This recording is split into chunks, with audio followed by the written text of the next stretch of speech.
नमस्कार दोस्तों, आपका स्वागत है हमारे YouTube चैनल पर। आज की कहानी है जीवन का सुख। नीतू की उम्र भी केवल 10 साल की थी। कानपुर के एक छोटे से मोहल्ले में एक पुरानी हवेली जैसे मकान में अपनी माँ दुलारी के साथ रहती थी। कानपुर में आज से करीब 3 साल पहले दुलारी की शादी हुई थी। गांव की होने के कारण शहर के तौर तरीके उसे समझ नहीं आते थे। दुलारी के पति भगत राम बाजार में एक दुकान में नौकरी करते थे। आज से करीब 5 साल पहले उनके सिर में तेज़ दर्द उठा। अस्पताल ले गए, वहाँ सारे टेस्ट हुए तो डॉक्टर ने बताया कि इन्हें ब्रेन ट्यूमर है। दुलारी की तो जैसे ज़िंदगी ही बदल गई। घर में रहने वाली देहाती लड़की जिसे बाहर का कुछ पता नहीं था, उसके सिर पर पूरी गृहस्थी का बोझ आ गया। साथ ही पति के इलाज के लिए पैसों का इंतज़ाम भी करना था।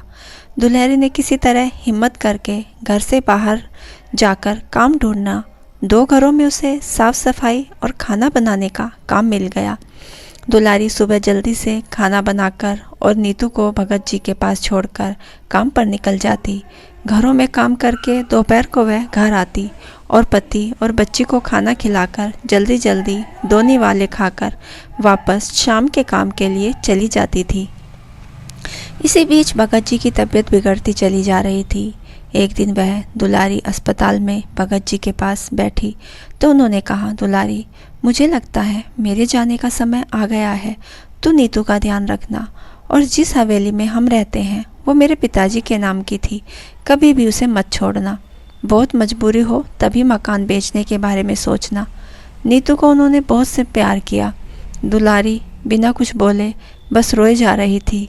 अगले दिन सुबह भगत जी चल बसे। दुलारी को कुछ समझ नहीं आ रहा था। आस पड़ोस के कुछ लोगों ने उनका अंतिम संस्कार कराया। किसी तरह 13वीं की गई। 13वीं के 2 दिन बाद ही भगत जी के रिश्तेदार मकान पर हिस्से का दावा करने लगे। लेकिन इन 13 दिनों में और भगत जी के आखिरी शब्दों ने दुलारी को मजबूत कर दिया। दुलारी सारी बातें सुनकर सबके सामने आकर खड़ी हो गई और बोली, यह हवेली मेरे ससुर जी के नाम थी और मेरे पति उनके इकलौते बेटे थे।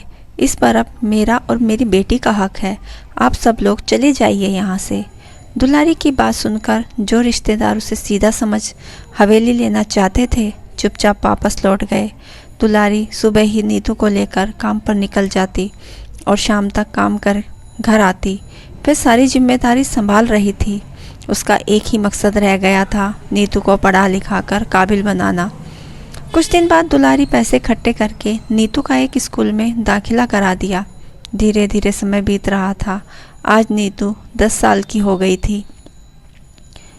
एक दिन दुलारी जब शाम को घर आई तो नीतू ने उससे कहा, मम्मी, आज एक आदमी आया था, वह एक खत दे गया है।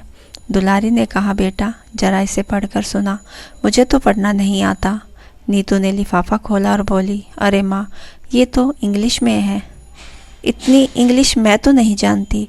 दुलारी ने उससे खत लिया और अपने पास संभाल कर रख लिया। अगले दिन वह जिस घर में काम करती थी उसकी मालकिन से खत पढ़वाया। उन्होंने बताया कि तुम्हारी हवेली बहुत पुरानी है, सरकार वहाँ उसे एक स्मारक बनाना चाहती है। यह सुनकर दुलारी के होश उड़ गए। नहीं नहीं मालकिन, आप इसका जवाब लिख दो, हमें नहीं बेचना अपना घर, हम कहाँ जाएंगे। यह सुनकर उसकी मालकिन ने कहा, दुलारी, चिंता मत करो, मैं इसके बारे में पता करूँगी, लेकिन जहाँ तक मुझे पता है तुम्हें इसके बदले में सरकार बहुत सारा पैसा देगी। दुलारी ने कहा, मालकिन, हम पैसा लेकर क्या करेंगे, हमारा गुजारा तो हो ही जाता है। मालकिन ने उससे कहा, अच्छा, 1-2 दिन रुक जा, मैं सब पता करके बताती हूँ। दुलारी काम खत्म करके घर आई। उसे आज बहुत चिंता हो रही थी।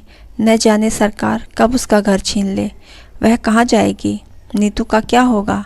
2 दिन में दुलारी बहुत परेशान हो गई। 2 दिन बाद उसकी मालकिन ने बताया, दुलारी, तेरी तो किस्मत खुल गई। जानती है, इस घर के बदले तुझे करोड़ों रुपए मिलेंगे। इससे तू हमारे से भी बड़ा घर ले सकती है। इसके बाद भी इतना पैसा बचेगा कि तुझे कभी काम करने की ज़रूरत नहीं पड़ेगी। दुलारी को कुछ समझ नहीं आया। उसकी मालकिन बहुत अच्छी थी, उन्होंने सारा काम करवा दिया। दुलारी को बहुत सा पैसा मिला। उसने अपनी मालकिन की मदद से एक घर भी ले लिया। बाकी पैसे उन्होंने बैंक में जमा करवा दिए, जिसका हर महीने ब्याज आता था। दुलारी का सारा काम पूरा हो गया। वह अब अपने नए घर में पहुंच गई।